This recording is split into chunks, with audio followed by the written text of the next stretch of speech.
નમસ્કાર મિત્રો, કિસાન સમાચાર ચેનલમાં તમારું ખૂબ ખૂબ સ્વાગત છે। દેશ, દુનિયા અને ગુજરાતના તાજા, મોટા અને સૌથી મહત્વપૂર્ણ સમાચાર જાણીએ તે પહેલા તમે ચેનલમાં નવા હોય તો ચેનલને જરૂરથી સબસ્ક્રાઇબ કરીને વિડીયો લાઈક કરી દેજો। આજના સૌથી મોટા સમાચાર। અમદાવાદમાં આઈપીએલ જોવા માટે આવેલા વાહન ચાલકોને દંડ વસૂલ કરવામાં આવ્યો।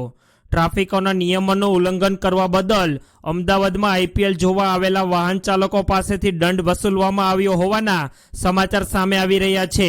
અમદાવાદમાં આઈપીએલ ક્રિકેટ મેચ હાલ તેના અંતિમ પડાવમાં ચાલી રહી છે।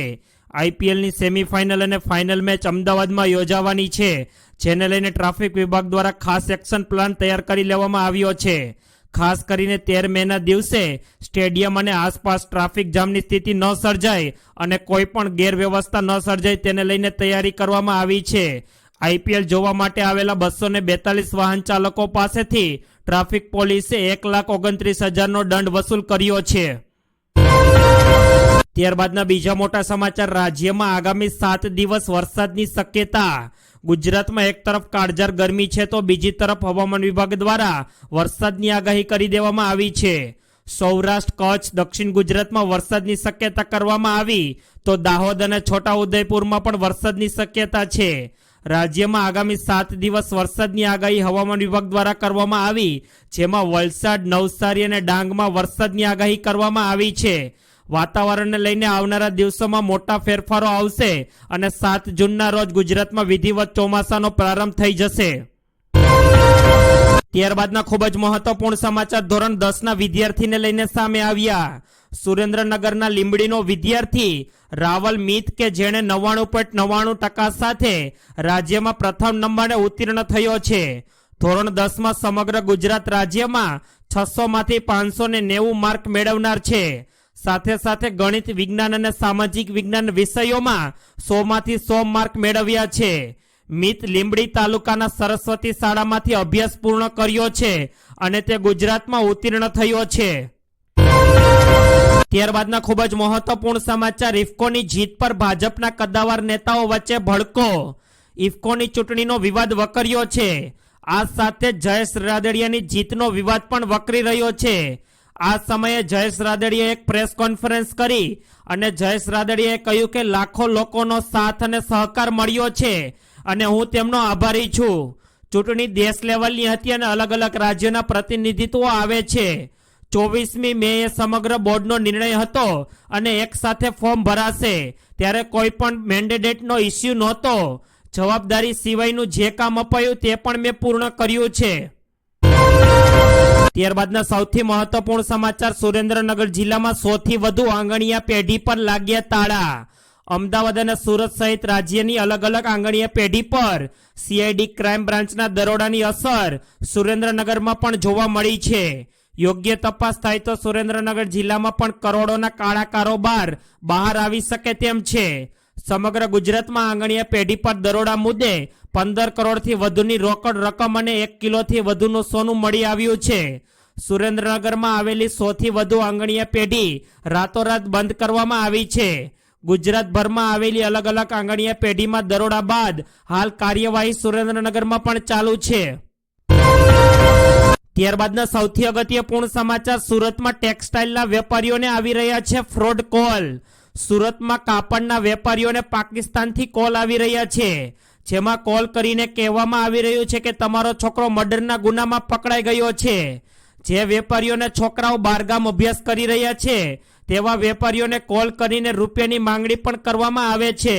પાકિસ્તાનથી સાયબર ઠગો છેલ્લા 1 પખવાડિયાથી વેપારીઓને કોલ કરીને હેરાન કરી રહ્યા છે। કોલિંગ નંબરની ડીપીમાં આઈપીએસ અધિકારીના ફોટાનો ઉપયોગ કરવામાં આવી રહ્યો છે। બહારગામ અભ્યાસ કરતા સંતાનોના જ વાલીઓને વિગતો મેળવીને ટાર્ગેટ બનાવવામાં આવી રહ્યા છે।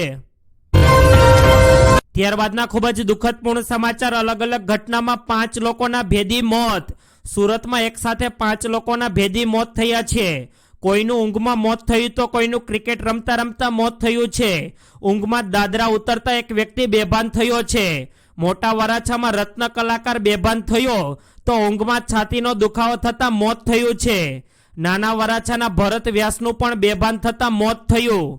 ઊંઘમાં શિવશંકર સિંહ મિલમાં દાદરા ઉતરતી વેળાએ ચક્કર આવતા બેભાન થયો। મોટા વરાછાનો દિનેશ કાકડિયા હીરા ઘસતી વેળાએ જ બેભાન થઈને ઢળી પડ્યો તથા લલિતા ચોકડીના રાજેશવાદીનું ઊંઘમાં છાતીમાં દુખાવા થતાં મોત થયું છે।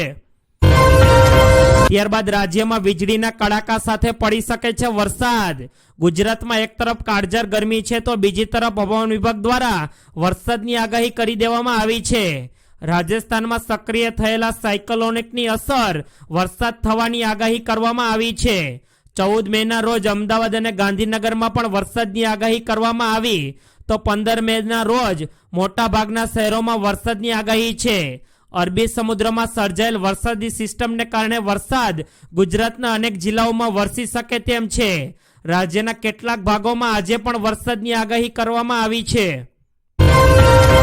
ત્યારબાદના મહત્વપૂર્ણ સમાચાર, ટ્રેનનો કોચ પાટા પરથી ખડી પડ્યો, મુસાફરોમાં ફફડાટ। આમ તો સામાન્ય રીતે રેલવેની મુસાફરી સૌથી સુરક્ષિત માનવામાં આવે છે, પરંતુ છેલ્લા કેટલાક સમયથી રેલવે અકસ્માતોની કેટલીક ઘટનાઓને જોતા આ વાત ખોટી સાબિત થતી હોય તેવું લાગી રહ્યું છે। આ વાતની સાક્ષી પૂરતો કિસ્સો ભાવનગરથી સામે આવ્યો, જેમાં પેસેન્જર ટ્રેનનો એક કોચ પાટા પરથી ખડી પડતા મુસાફરોનો જીવ તાળવે ચોંટી ગયો હતો। રેલવે ક્રોસિંગ પાસે સમગ્ર અકસ્માત સર્જાતા ટ્રાફિક જામ જોવા મળ્યો। પાટા પરથી ઉતરવાને કારણે ટ્રેન વ્યવહાર પણ પ્રભાવિત થયો છે। ત્યારબાદના અગત્યપૂર્ણ સમાચાર, ઓડિશાના ભુવનેશ્વરમાં પીએમ મોદીના ભવ્ય રોડ શોમાં ઉમટી ભારે ભીડ। પીએમ મોદીએ ઓડિશાની રાજધાની ભુવનેશ્વરમાં રોડ શો કર્યો। આ દરમિયાન પીએમની એક ઝલક જોવા માટે મોટી સંખ્યામાં લોકો રસ્તા પર એકઠા થયા હતા। જનપટ રોડ પરથી પીએમ મોદીના રોડ શોની તૈયારીઓ ચાલી રહી હતી। આ દરમિયાન રોડ શો રામ મંદિર પાસેથી બીજેપી હેડક્વાર્ટર સુધી શરૂ થયો હતો। રોડ શો વિહાર ચોક પાસે સમાપ્ત થયો। ત્યારબાદના અગત્યપૂર્ણ સમાચાર, સુપ્રસિદ્ધ યાત્રાધામ કેદારનાથ ધામના ખુલ્યા કપાટ। ચારધામ યાત્રાની શરૂઆત થઈ ગઈ છે, તેમાંથી એક એવા સુપ્રસિદ્ધ યાત્રાધામ કેદારનાથ ધામના ગઈકાલે કપાટ ખુલ્યા। મોટી સંખ્યામાં ભક્તો દર્શન કરવા માટે ઉમટી પડ્યા હતા। કેદારનાથ ધામનો એક વિડીયો પણ સામે આવ્યો છે, જેમાં ભક્તો કેટલાક ઉત્સાહી છે તે જાણવા જઈ રહ્યું છે। અને ગઈકાલે અખાત્રીજનો અવસર છે, તેવામાં બાબા કેદારનાથના દર્શન થતા ભક્તો ઉમંગની લાગણી અનુભવી રહ્યા છે।